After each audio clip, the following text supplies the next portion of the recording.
Consumimos alimentos de várias origens todos os dias. Mas como ter certeza que o produto que chega à nossa mesa é de qualidade? O Ministério da Agricultura, a Agência de Vigilância Sanitária, agrônomos, veterinários e equipes de controle de qualidade das empresas são alguns dos muitos atores da cadeia de produção de alimentos que estão diretamente envolvidos na garantia da segurança dos produtos que chegam à mesa do brasileiro. Ainda assim, acontecem falhas. Na Universidade de Passo Fundo existem pessoas que se dedicam especialmente a encontrar métodos que garantam o controle de qualidade dos alimentos. Esse é o assunto do Universidade Aberta dessa semana. Seja bem-vindo.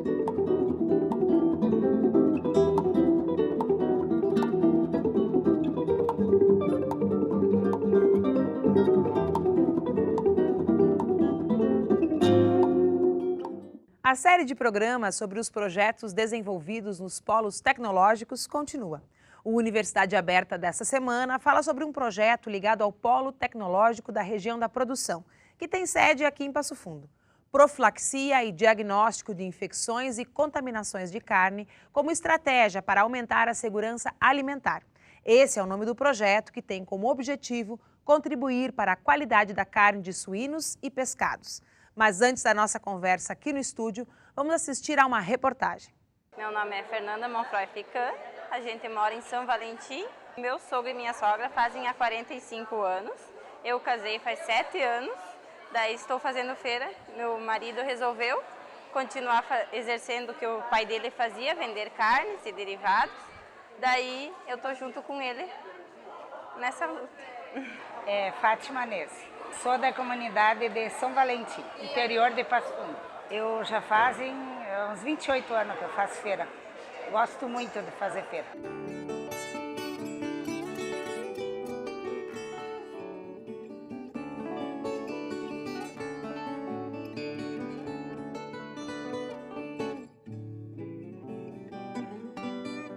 A gente vende carne de gado, de porco, ovelha. E daí os derivados de porco, linguiça, morcilha, salame, essas coisas. Nós temos posto de abate, daí a gente vende embutido, carne suína, tudo que é do suíno a gente vende.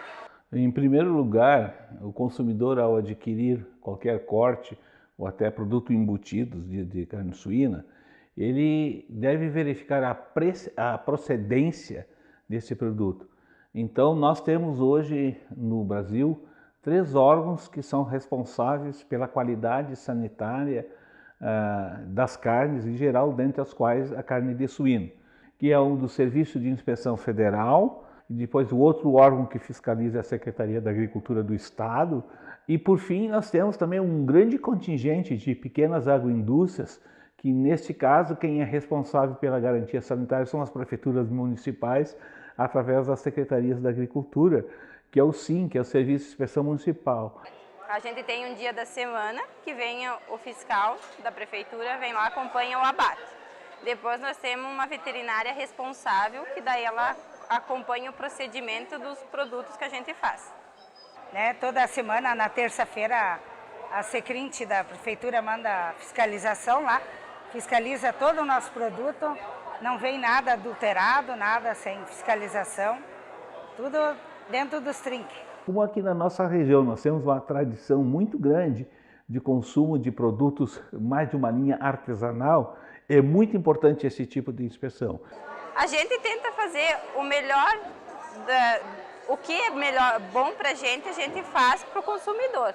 Tudo que a gente faz é tentando ter o máximo de qualidade para vender para o consumidor. Tudo refrigerado, a gente traz tudo já geladinho, embalado. Chega aqui, já tem os balcões para refrigerar. Nunca vendo nada estragado. O pessoal do Passo Fundo pode comer tranquilo, que compra com segurança.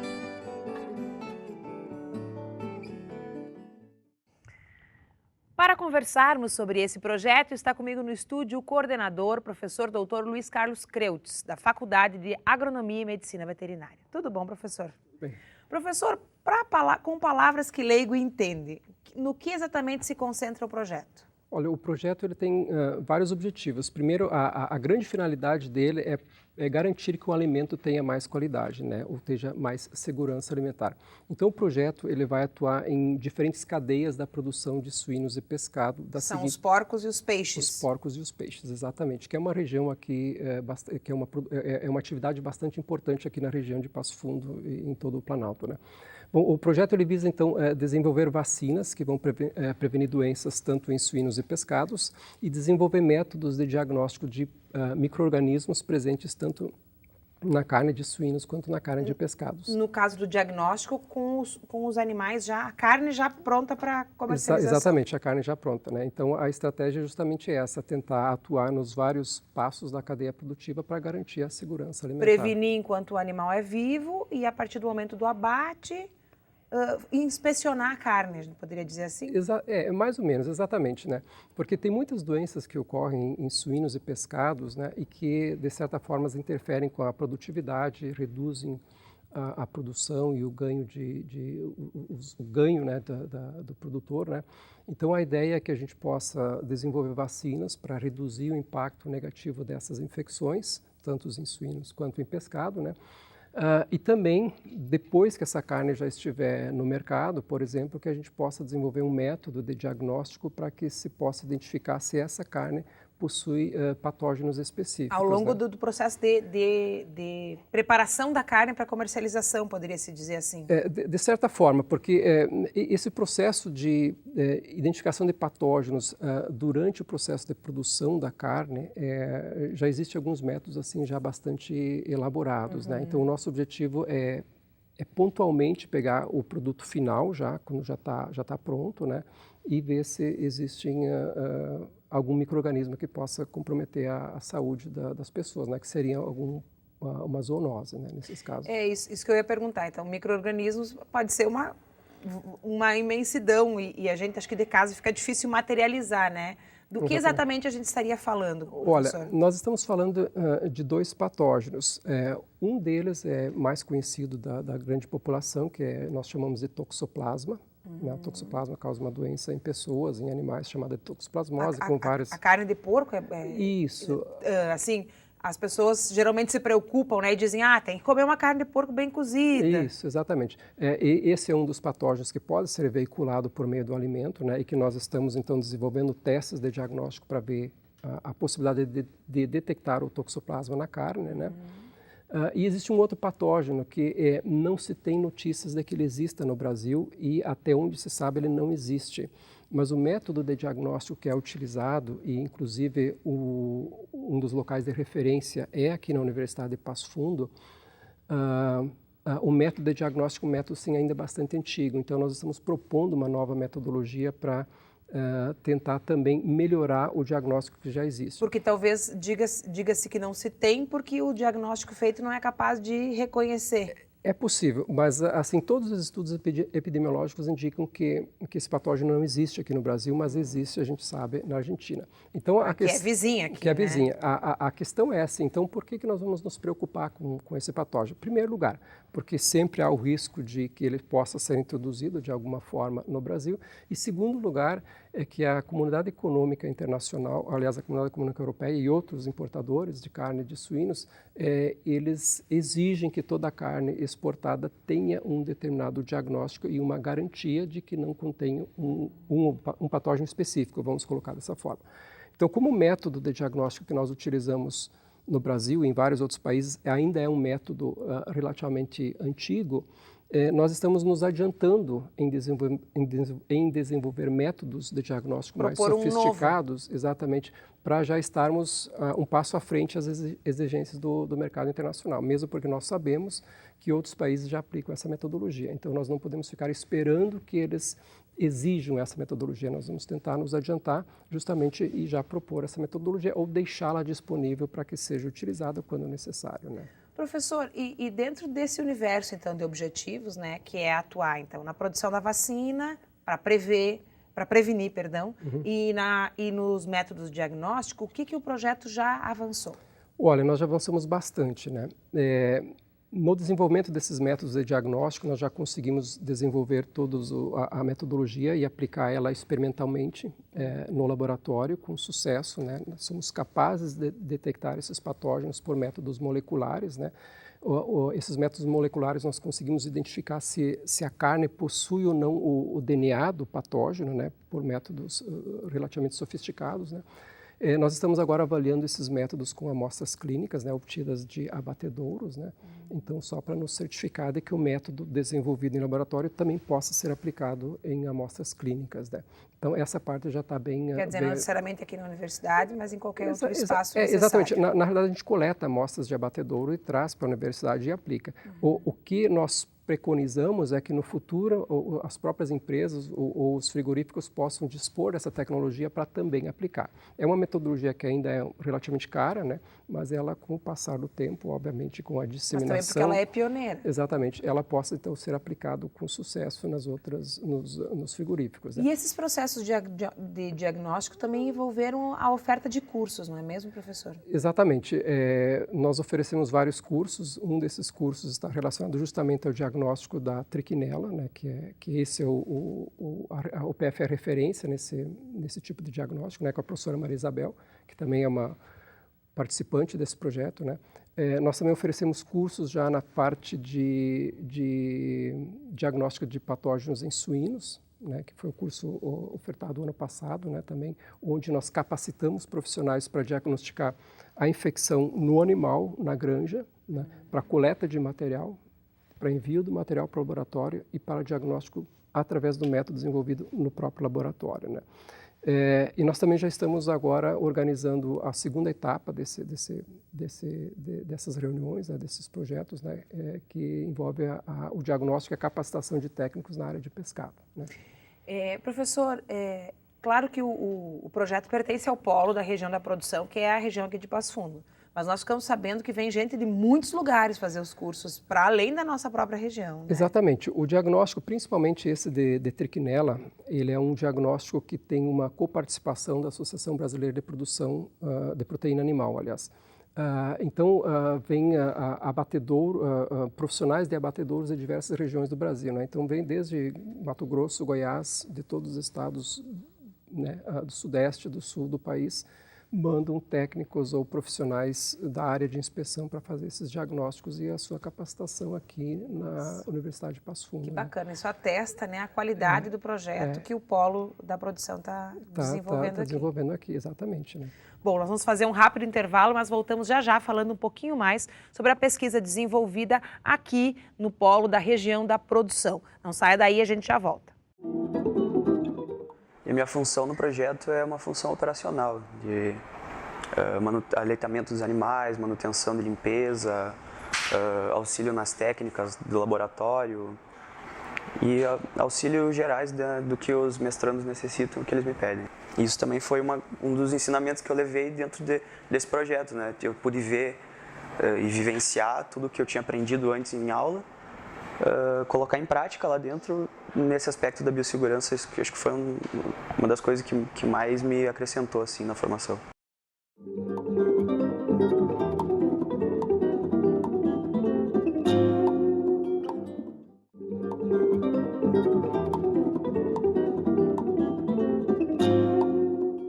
Bom, a gente trabalha com a parte de vacinações, de busca de vacinas comerciais para suínos para doença de Glasser.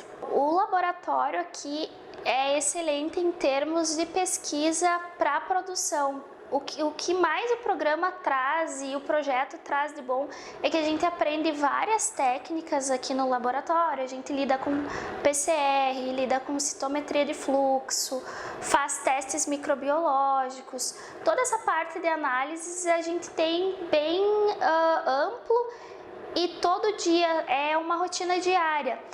É um leque enorme de conhecimento, a gente tem uma amplitude muito boa de produção científica, tanto para nível nacional quanto para nível mundial. Voltamos com o Universidade Aberta. O programa de hoje fala sobre um projeto que tem o objetivo de aumentar a segurança alimentar na carne que consumimos. Projeto esse ligado ao Polo Tecnológico da região da produção, com sede aqui em Passo Fundo. Continua comigo nesse segundo bloco o coordenador, professor doutor Luiz Carlos Creutz. Tudo bom, professor? De novo. Falamos no bloco anterior sobre os cursos, o processo de diagnóstico, as metodologias, mas existe uma outra preocupação no projeto, que é a prevenção, que se daria através das vacinas. Exatamente. Então, dos objetivos do projeto é desenvolver vacinas mais eficazes do que as que existem no mercado, obviamente, para proteger tanto suínos e pescado, né? Nessa área é até interessante, né? Porque a maioria das pessoas não tem a mínima ideia de que peixes eventualmente são vacinados ou que peixes ficam doentes e que muitas vezes precisam ser vacinados, né?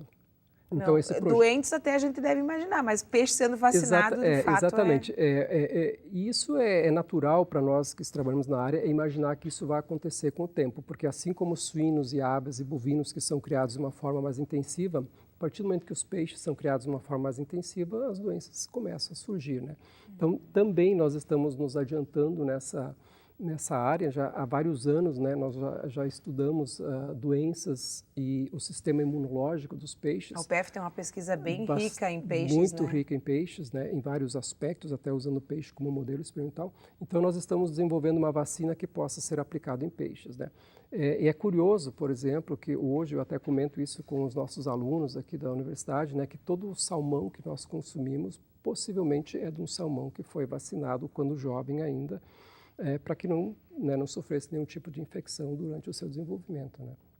Então, é quase que natural nós imaginar que no futuro nós vamos ter, principalmente os peixes de alto valor comercial sendo vacinados, como já ocorre com a tilápia, né, no nordeste do Brasil. Pesquisa científica, né, qualifica o produto final. Exatamente, né? E aumenta a rentabilidade do produtor. Nós sabemos que peixes criados em cativeiro ou em cultivo, né, normalmente podem apresentar uma mortalidade bastante alta em função de determinadas infecções. Então, nada mais interessante para um pesquisador ter a oportunidade de desenvolver uma vacina experimental para peixes, mesmo que nesse momento ela ainda não seja necessária. Mas quando ela se tornar necessária, nós temos toda a tecnologia e todo o know-how de produção e de vacinação e nós podemos imediatamente atender a algum eventual problema que possa acontecer. Então, na verdade, a pesquisa se adiantando ao problema. Mas a sua fala vai ao encontro da fala do professor Leonardo, nosso vice-reitor de pesquisa e pós-graduação, quando no primeiro programa da série dos polos, né, ele falava da necessidade da gente encontrar soluções para problemas que ainda não existem. Exatamente. E esse é uma dos nossos objetivos também como pesquisador, né, e como também olhando mais de perto a cadeia produtiva, é nos adiantar a um possível problema. Porque teoricamente, esse problema vai ocorrer, né? Porque é inevitável que uma criação intensiva... Nós temos uma criação muito grande de peixes aqui na nossa região? Ou ela ainda moderada? Ela não está sendo ainda... a cadeia não está totalmente formada, mas é impressionante como existe criadores de peixe, como existe um comércio de pescado. O problema é que nós ainda ouvimos falar dessa comercialização e dessa produção pontualmente em datas comemorativas, né? Mas se nós olharmos por outro aspecto... E um mercado talvez um pouco mais informal. Exatamente. Mas por outro lado, nós temos carnes mais nobres de peixe que estão consumidas cada vez mais, que são um exemplo da comida japonesa, né? Que está fazendo parte do dia a dia de muitas pessoas. Isso demanda um produto que, obviamente, nós não produzimos aqui, mas que vem de fora. E eu vejo que nesse processo todo, as futuras gerações elas vão estar mais abertas a consumir carne de pescado e, obviamente, nós também sabemos, né, que talvez a única fronteira ainda a ser explorada na pecuária ainda é a produção de peixes em cativeiro, né? Porque os estoques naturais estão se esgotando. Né? Então, a única saída que nós temos é a produção em cativeiro. Podíamos fazer isso antes dos estoques naturais se esgotarem, né? Esperar que eles se acabem. Isso. Professor, dessas duas vacinas, as duas já estão desenvolvidas? Isso, nós temos também uma vacina então para suínos, né, que nós já fizemos todos os estudos experimentais aqui na Universidade de Passo Fundo. Nós já concebemos a formulação dessa vacina, né? Nós já estamos agora analisando em laboratório os resultados que nós obtivemos com os experimentos e agora no segundo semestre nós já vamos disponibilizar essas vacinas para os produtores dentro do escopo desse projeto, né, que são vacinas experimentais, para que elas possam ser avaliadas então na propriedade, na granja de suínos ou então nas granjas ou nos açudes onde se cultivam os peixes, né, para que a gente possa ver como essa vacina se comporta, digamos assim, no animal em condições normais, né? Porque sempre que a gente faz um experimento, a gente tem uma série de variáveis controladas, né? Relacionadas ao ambiente dos animais ou mesmo ao desafio com outros patógenos, né? E uma vez essas vacinas produzidas, experimentais, produzidas, aplicadas, bom, e aí é feito todo o acompanhamento do animal, e aí deu tudo certo, está pronto para comercializar? De certa forma, sim, esse é o objetivo, só que após a comercialização aí vai depender de uma série de regulamentações do Ministério da Agricultura, obviamente, né? E isso ainda vai exigir um tempo maior. E, obviamente, também depende de alguma empresa ou a universidade, juntamente com alguma empresa, colocar essa vacina no mercado, né? Então, há várias hipóteses, né? Que a própria universidade, através da UPF-TEC, trabalha justamente essa questão da relação da universidade com a empresa e a possibilidade de colocar um produto no mercado e como que se procede esse trabalho, né? Às vezes as pessoas que estão assistindo o nosso programa, né, e a gente está sempre falando das pesquisas desenvolvidas na universidade, ficam esperando, né? Bom, como é que isso pode afetar diretamente a minha vida? Ou até o produtor que está lá assistindo, bom, quando é que eu vou poder comprar essa vacina, né, e aplicar no meu animal? E aí a gente tem que entender que é um processo relativamente simples, mas também longo. Exatamente. No sentido de passar por uma série de etapas, não é da noite para o dia, né, professor? Não é da noite para o dia. Esse é um processo que nos preocupa, porque às vezes ele é muito demorado, né? Ele pode levar vários anos até obter o registro no Ministério da Agricultura, por exemplo, um produto na minha área, né? E até ser comercializado. Por exemplo, uma empresa ter interesse em colocar esse produto no mercado e, obviamente, isso é um processo que envolve investimento e tempo e paciência, né, para lidar com toda a questão burocrática que nós temos. Né? Então ainda existe um caminho árduo para ser percorrido depois da experimentação. Exatamente. A gente está disposto a colocar esse produto porque realmente ele é resultado de muita pesquisa, de muito conhecimento, né, muita tecnologia, né, e a gente vai então fazer todo o esforço possível para que esse produto chegue até o produtor e os testes de diagnóstico ficam disponíveis para as empresas que querem, então, utilizar esses métodos de diagnóstico nos seus laboratórios ou no seu frigorífico e assim por diante, né? Quanto mais tempo nós temos aí de desenvolvimento desse projeto, até a sua conclusão? O projeto vai ser encerrado em fevereiro agora de 2018. Então, nós temos agora o segundo semestre ainda, então, para fazer os testes das vacinas com os produtores, né? Fazer as avaliações finais e concluir o projeto, né? Concluir essa etapa e esperar que se consiga... E esperar que no futuro essas vacinas aí possam ser disponibilizadas de alguma forma, né, para os produtores, né? Então, e os métodos de diagnóstico serem também disponibilizados, né? Eu teria várias outras perguntas, inclusive para compartilhar com o público uma conversa que eu tive com o professor sobre algumas pesquisas que acabam ficando só no relatório, né? E que, infelizmente, em função da burocracia, não acabam sendo comercializadas ou virando um produto acessível para o público, né? Exatamente. Isso é o que acontece na maioria dos casos, né? Que aquela tecnologia virou um artigo, virou uma dissertação e fica na gaveta, né? Isso é um problema bastante sério que nós temos, mas isso é um problema que nós temos no Brasil como um todo, né? Pela própria dificuldade em se criar uma empresa, se registrar um produto e se ter investimentos necessários para fazer com que esse produto possa ser desenvolvido e comercializado. É uma atividade de risco, né? E nós ainda não temos essa cultura de empreendedorismo que nós precisaríamos ter para colocar esses produtos no mercado. Mas eu acho que a universidade está dando um passo muito grande em relação a isso pelo parque, né?